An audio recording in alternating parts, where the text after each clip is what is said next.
Hi guys, welcome to my channel. আপনারা সকল কেমন আছেন? আশা করি যে যেখান থেকে দেখতেছেন সকলেই ভালো আছেন। আলহামদুলিল্লাহ, আমি অনেক ভালো আছি।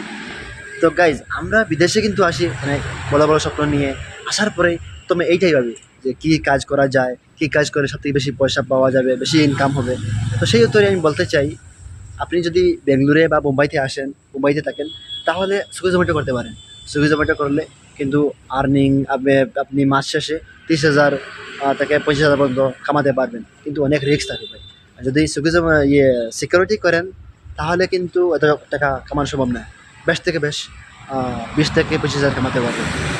আপনার চয়েস কী করবেন। সুইগি জোম্যাটোতে কিন্তু রিস্ক বেশি, কিন্তু পয়সাও বেশি। আপনি মাস শেষে কমসে কম 30 থেকে 25,000 কামাতে পারবেন। আর যদি সিকিউরিটি করেন, তাহলে 20 থেকে 25,000, এর থেকে বেশি কামাতে পারবেন।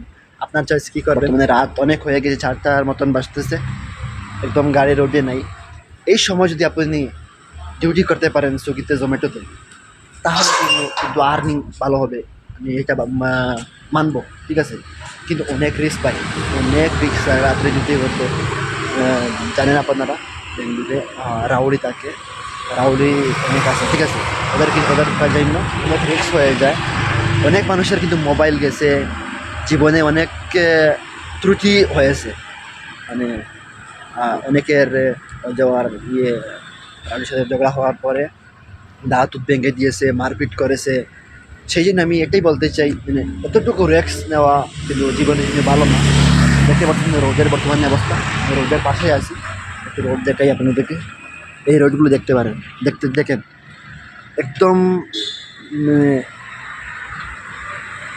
খালি খালি আছে বর্তমানে, কোনো ধরনের গাড়ি নেই। মাঝে মাঝে একটা দুইটা গাড়ি আসতেছে, দেখছে। বর্তমানে রাত 4টা বাজতেছে, কিন্তু এই সময়ও আমার সুইগি জোম্যাটো বাইরা কিন্তু সুইগি জোম্যাটো করে থাকে। যারা সুইগি জোম্যাটো করে, এত রাতে তার সুইগি জোম্যাটো করে। আর এই রাতগুলোতে কী করে, রাউডিরা অনেক অনেক জায়গাতে মানে বসে থাকে।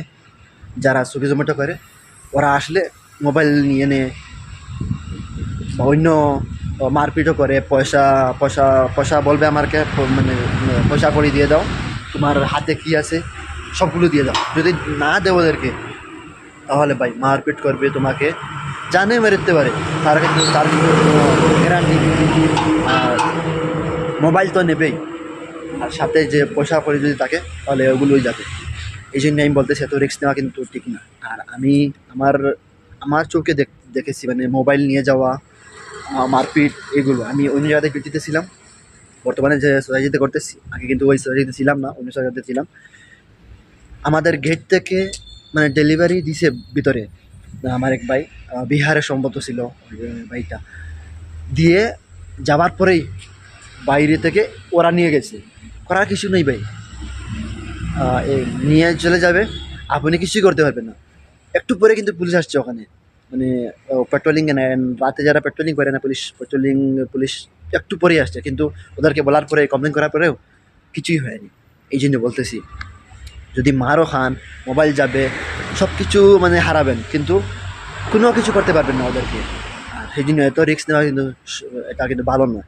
আমার এক আগে যেখানে ডিউটি করতাম, সেখানে আমার কিছু ফ্রেন্ড আছে, ওদের রুমের একজন কিছুদিন আগেই ওরে কী করতেছে, ও কিন্তু এই সুইগি করতেছিল, জোম্যাটো করতেছিল। জোম্যাটো না, সুইগি সম্ভবত সুইগি করে ও। সুইগি ডিউটি করতেছে রাত্রে 3-4টার দিকে।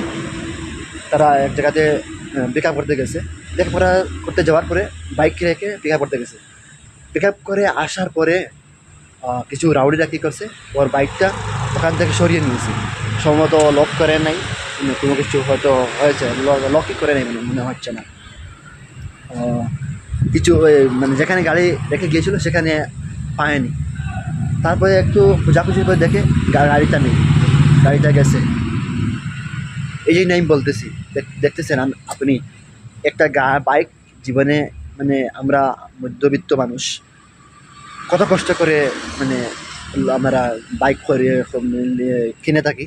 আর সেটা যদি চলে যায়, তা আরেকটা আমার ভাই, আমার জানাশোনার মানুষ, ও কিন্তু সুইগি জোম্যাটো করতো, বর্তমানে ছেড়ে দিয়েছে।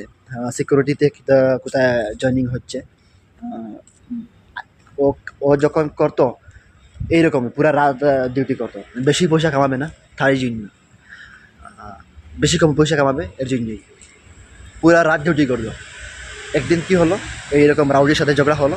ঝগড়া হওয়ার পরে কি হয়েছে, ওর সাথে মারপিট হয়েছে, সামনের দাঁতগুলো সবগুলো পড়ে গিয়েছে। ভাই এই দাঁতগুলো কিন্তু ও কখনো আর জীবনে পাবে না। পয়সা কিন্তু অনেক পাবে, কিন্তু দাঁতগুলো পাবে না। সেই জন্য অনেকের সাথে কিন্তু অনেক কিছু হয়েছে, আমার নিজের হয়েছে অনেক কিছু আমার সাথে।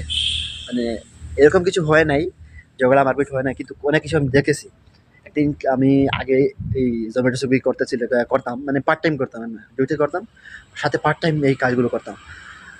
যখন একদিন রাতে প্রায় 11টা হয়ে গেছে, আমি ডিউটিতে মানে এই আমার শেষ অর্ডার ছিল এইটা, মানে আমি মনে মনে ভাবতেছি এইটা দিয়েই চলে যাব, আর আর করবো না। যখন আমি লোকেশনে যাওয়ার পরে আমি ফোন করছি কাস্টমারকে, স্যার আমি লোকেশনে আই গেছি, তো অর্ডারটা কোন কোন জায়গায় দিতাম, মানে ডোর নাম্বার কিছু মানে মেনশন করছে না। লোকেশনে দেওয়ার পরে ফোন করছি, তারা কইছে মানে আপনার তারা বাইরে বার হয়েছে, বারোর পরে কইছে আমারে তুমি উফরে আই যাও, মানে উফরে থেকে ডাক দিয়ে আমারে কইছে, ফার্স্ট ফ্লোর হয়ে আসলো, উফরে আই যাও।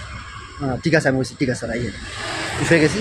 ইয়ালে দেখি পাইসাব মানে দর বোতল সাজাইয়া রাখছে তোমার টেবুলও, সময় খোয়া অর্ডার করছে। আমি মানে অনেক খোয়াব তারা অর্ডার করছে, খোয়াবের সাথে তোমারটা সাজিয়ে আর কি। তো আমি নিয়ে গেলাম, যাওয়ার পরে যখন আমি দেখেছি অনেকগুলো লোক, আর মানে ওদের অবস্থা, লম্বা লম্বা চুল, তারপরে মানে চোখগুলো লাল হয়ে গেছে খেয়ে, আমি পুরো ডরে গেছি। মানে আমার ভিতরে এরকম আর কি শরীর কাঁপতেছে আমার, যদি আমি ভিতরে যাই তাহলে কিছু হতে পারে। তারপরে আমার ডাকলো, ভাইয়া ভিতরে চলে আসো। তারপরে আমি ভিতরে গেলাম, যাওয়ার পরে আমি এগুলো দিলাম। তারপরে আমাকে বলতে থ্যাংক ইউ ভাইয়া, আপনি যেতে পারেন। এরকম হয়েছে একদিন আমি একটা ডেলিভারি দিতে গেছি একটা গলিতে, দেওয়ার পরে এসে মানে আমি বাইকে উঠে স্টার্ট করে দিয়েছি বাইকটা। তখন বলেছে ভাইয়া তোরা রুকো।